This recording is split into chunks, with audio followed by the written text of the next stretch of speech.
have been looking forward for this opportunity to share my experiences and my thoughts with all of you. Thank you, TEDx BNMIT, for making this possible.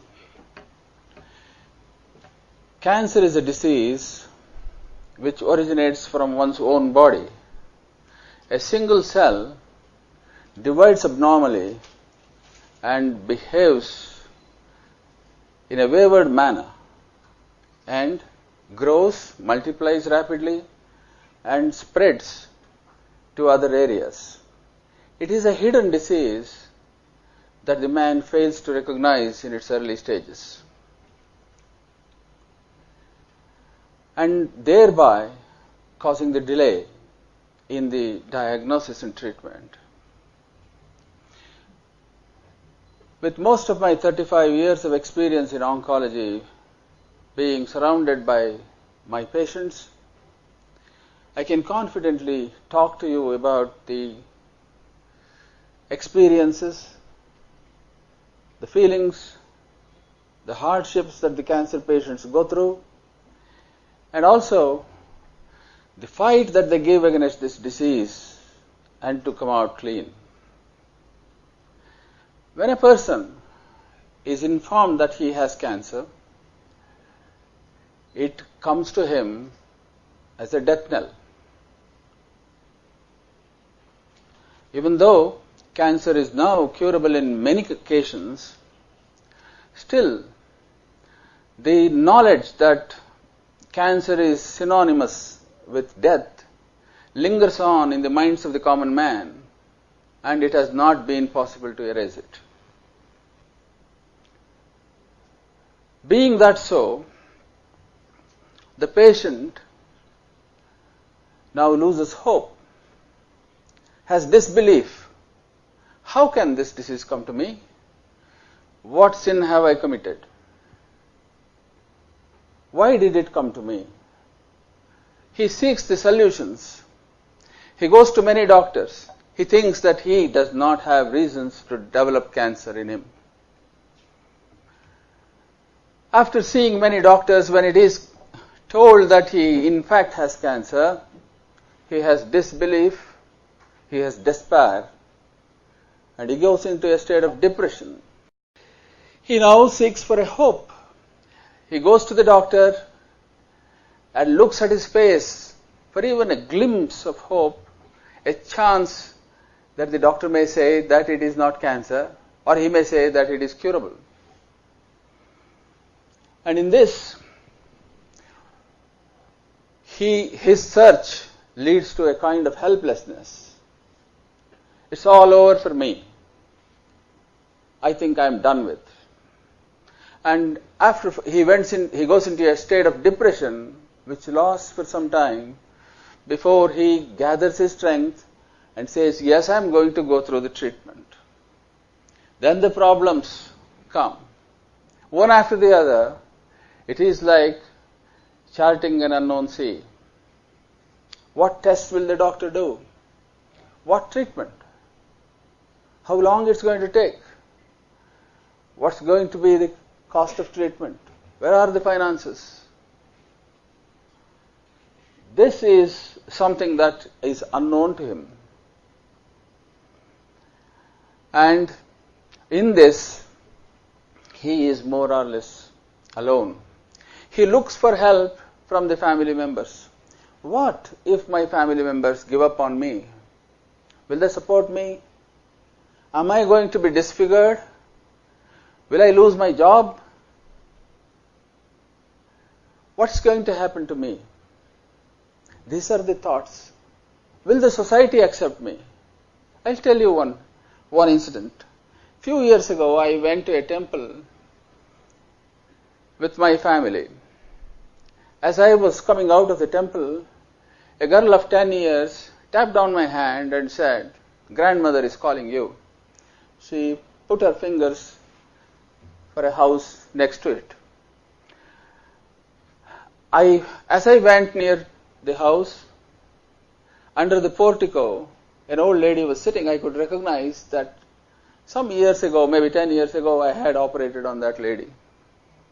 I saw her sitting on a bench with her blanket, mattress, pillow, plate, cups, everything kept on the table in a corner. I gathered some strength to ask her, "What's all doing this here?"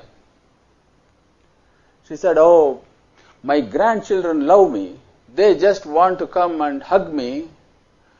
But my daughter, my son-in-law, my son, everyone says that the children should not come to you. So I thought it's better that I stay out." It took me nearly 2 hours to convince them and see that the old lady enters into the house and becomes a part of the family. I told them that cancer is not contagious. As I was returning, I regretted that I did not visit them much earlier. But I felt my visit to the temple was twice blessed. Now, when the patient gets this thought, what would be the next step? I think we have a responsibility here. What do we do? The cancer is becoming very common. The incidence in the country is increasing. Statistics indicate that the number of new cancer patients will double in the next 5 or 6 years. Already 70% of cancer deaths globally are happening in India and China.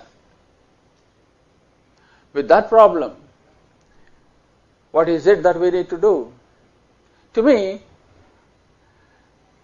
the best solution seems to be prevention. I'm sure you will agree.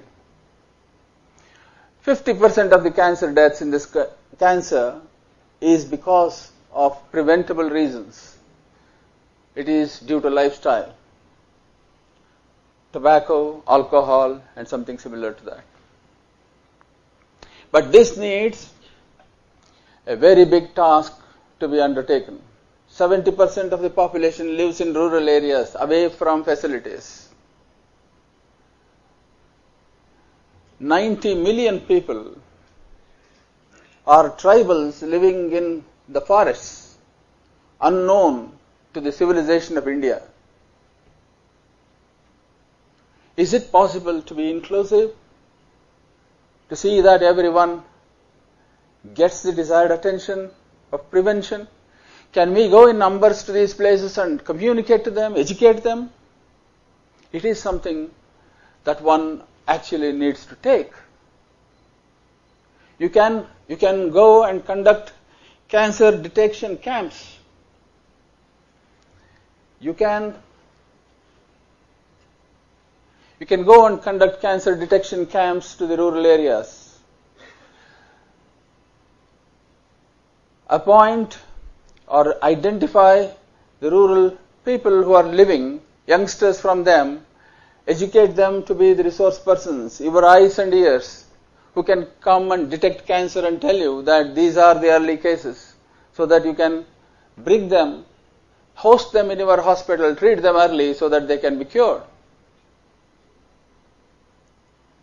You can do tele-oncology, adopt modern technology to take photographs of people in the villages, identify the disease and bring them to the hospitals. These are not done by doctors. You need the society to participate in this. It's a big task. It's not possible for few. I think all of you should get up and take this challenge. You need to work beyond your routine calls of duty. You need to identify the time for these people. Now, having said that, now we come to the point of recognition. Once the patient has been identified that he has cancer, series of investigations, battery of tests, biopsies, ultimately lead to the diagnosis of cancer. Then you have the problem. How to communicate to the family and the patient about the disease, give them awareness, give them education, talk to them about the treatment and the costs. One of the things which I find is sometimes even the family members, in their anxiety, put the doctors into quandary. Some time ago, a family of 4 members entered into my consultation room and said, "My father is sitting outside. He does not know he has cancer. Please don't tell him because he may have problems. He's an old man." I ushered in the elderly person. He was in a simple dress, came and sat. I wrote a list of investigations after seeing him. I said, "Please come back to me with these reports." Everyone left the room, and the old man came back, opened the door, and said, "Doctor, I know I have cancer. My children do not know. Don't tell them. They are young. Anyway, time will take its course," he said, and thanked me and went. I was in a quandary. This is what is likely to happen. Now, when you are treating the patients, you are not a doctor alone. You need to be a counselor. You need to be a financier as well. Today, the cost of cancer treatment is exorbitant. The drugs are expensive. It is not enough that you give the best kind of treatment. You need to give cost-effective treatment. It needs some ingenuity. It's not enough. The pharmaceutical companies, fortunately, are giving the drugs at almost 50% of the maximum retail price. Yet it is not enough for the common man or a poor patient because the cost of treatment is high. You need to provide free food for these patients, dormitories for the relatives. You need to educate the family members and train them to take care of the patient while the patient is in the hospital and participate in the patient's care and on return to the home so that their costs of treatment are kept low. And finally, you need to raise funds for these patients. You can raise the funds by various means. Fundraising is difficult for the medical profession. It has to be done by the society. You can organize walkathons, you can organize marathons, you can organize celebrity talks, you can participate in the public debates on this issue, and you can make sure that the funds are raised and given to those people who deserve or in need of money. These are the things which you can actually do. It is something that the youngsters here can easily take. In my mind, I feel that this is something that you can all take the lead and initiative. Look at this bird. It is enjoying the fruit. Hardly it ever realizes that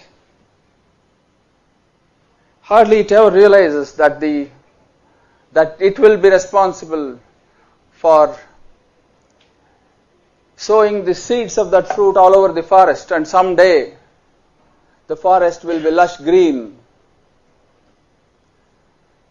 What you do today for raising the funds to these patients, the results will be seen not now, some years later. It will bring you joy. It will bring you confidence. It will give you strength. I think you need to take up this initiative.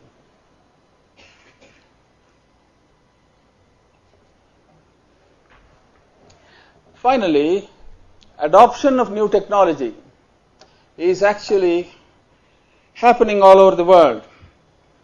We are trying to identify the drugs which are targeting the cancer cells. We are looking at the ways and means by which we can actually identify the drugs which will be effective in a particular type of cancer. We are trying to understand the genomics of cancer. Overall, we are trying actually to see whether we can understand cancer. Science has not advanced yet enough to provide all answers to our problems. A lot of money is being spent, a lot of research is going on, but the benefits to the society is, if at all, it is trickle, it is expensive. All I can tell you is that at the end, we need to bring smiles on the faces of these patients. It's not easy. Will you all take the lead and initiative? I will be happy for a day when some of my patients, cancer patients, feel happy and give a smile. I thank you for this opportunity once again. Thank you very much.